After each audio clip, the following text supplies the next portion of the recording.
When trouble comes, is your cat right there to protect you? Does your cat protect you from other people? Does your cat protect you from other animals, perhaps other pets? In this material, I'll talk about why cats can get on the defensive and seemingly look after their owners and just everyone they value.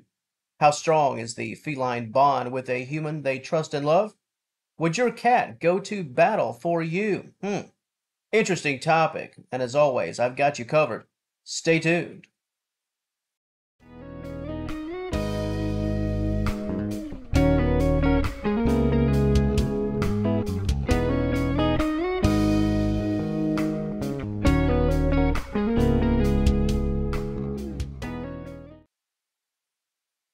Cats are independent and self-serving. That's the rub on felines, is it true? Yep, it's true. Cats are self-sufficient and very protective of not only themselves but their territory. Felines are both predators and prey. Keeping that guard up is a requirement. However, within that line of defense and protection, something very interesting can be discovered. Your cat fighting for you, protecting you, shielding you from potential danger. The cat to human bond can be incredibly strong, and it can almost grow as strong as the bond that humans share with each other. When that's in play, cats can go all out, pulling out all of the stops in defense and protection of you. All felines are very keen with respect to their surroundings. They have to be, for some very clear and obvious reasons. And let me tell you, that doesn't change even when a cat is given the ultimate life of comfort and security. Instincts will tell a cat to always stay on guard, watch everything, and be observant. This means that whether you realize it or not, your cat is always watching you, at least to the very best of their ability, always paying attention to you and what you're doing. Why? Your cat realizes that within the home environment, you are their protection. You make sure the trains are running on time.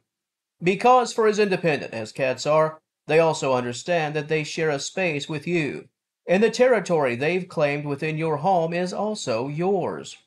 It can take some time for cats to reach this point, this stage of both comfort and understanding, and depending on the circumstances, some cats, unfortunately, will never have the pleasure of reaching it, never knowing this level of love and safety. However, because cats must be defensive of what belongs to them, those lines can blur, and if you come under threat, real or perceived, there's a good chance that your cat will act in defense of you and in defense of the territory. A threat to you is a direct threat to them. Dogs and cats are very much the same in this regard. I think we've all seen the videos of dogs and cats protecting members of the family from harm, most notably dogs protecting children from animal attacks, and cats running off other animals, even dogs, in an effort to protect a child. And that's just what we've seen and what's been captured. I feel very confident in saying that things like this happen daily. We just don't see it. What it all boils down to in the mind of a protective feline is this is my claim, this is my human, and this is my territory. If your cat defends you from harm, the act of defense is one of standing up for their valuables, standing ground, and claiming ownership. We see cats do this all the time in the face of other cats who are attempting to visit their turf. Cats and territory wars go together like peanut butter and jelly. And you, loving owner, you're a huge part of that territory. From the human perspective and how all of this goes down, it's important to realize that the actions of a defensive and protective feline, it's likely not the same. How we view the situation isn't the same. It's actually far less complex than most of us would attempt to make it. It's all about instincts. And while that certainly doesn't mean that your cat doesn't love you and appreciate you in the moment, your cat's just not thinking about any of that. It's in a cat's nature to defend their piece of the pie. The act of guarding you boils down to a cat just following those instincts. You, in that moment, are territory, and this person, animal, what have you, is an uninvited guest. Now, how things play out visually, I mean, it can be a beautiful sight to witness, make no mistake, especially when you see a small cat chasing down a larger animal so a child can be saved from danger. But just understand that the motives in the mind of a cat will be a bit different than some of the reasons we would likely assign to the episode if we were the ones chasing away some rogue animal. Now that we've established the fact that cats can not only guard you from harm, but we've also provided the reasons why, can there be a downside to this protection? What happens when your cat becomes a bit overprotective?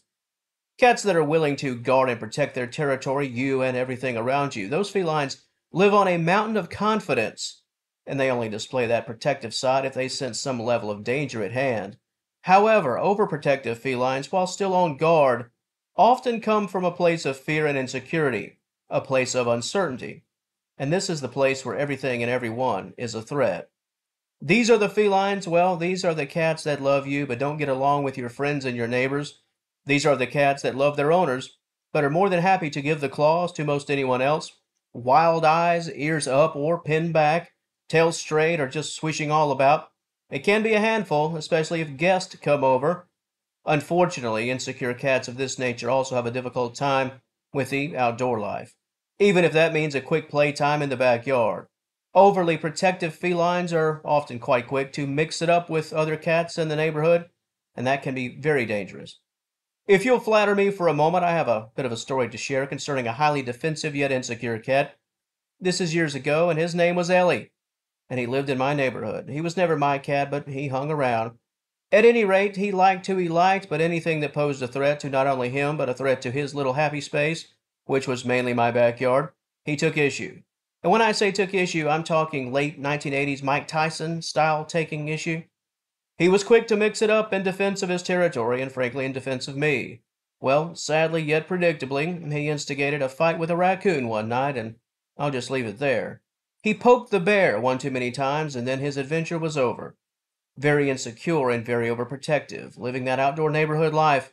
Just a recipe for disaster. As a cat owner, if you realize that your pet is very protective of you, do everything you can to harness these instincts while building your cat's overall confidence, assuring them of their own environment. If your cat becomes aggressive for illegitimate reasons, mainly around other people, do everything you can to calm your pet while rewarding good behavior. And hey, never be afraid to call your vet. You want your cat to stay alert and act on those instincts, but not every situation is a problem. And if your cat lives on that high wire, your pet could wind up coming face to face with a danger they didn't bargain for. Your cat is in your corner, and that's a beautiful thing. However, just make sure that beautiful thing has a focus and an aim. Allow your cat to spend some time around the people that you value, even other animals that you value. The sooner they learn your comfort zone, the more their very own comfort zone will expand to include more than just the folks under your roof. To the audience of Senior Cat Wellness, has your cat displayed signs that they are, in fact, a grand protector? Has your cat been right there for you during times of trouble, attempting to shield you from danger, perhaps from another animal? Your stories, please feel free to share them. The comment section, as always, it's all yours. And if you enjoyed this content, please give the video a like and subscribe to the channel. I'd certainly love to have you as a member of the Senior Cat Wellness family. And until next time, thank you so very much for watching, and I will talk to you later.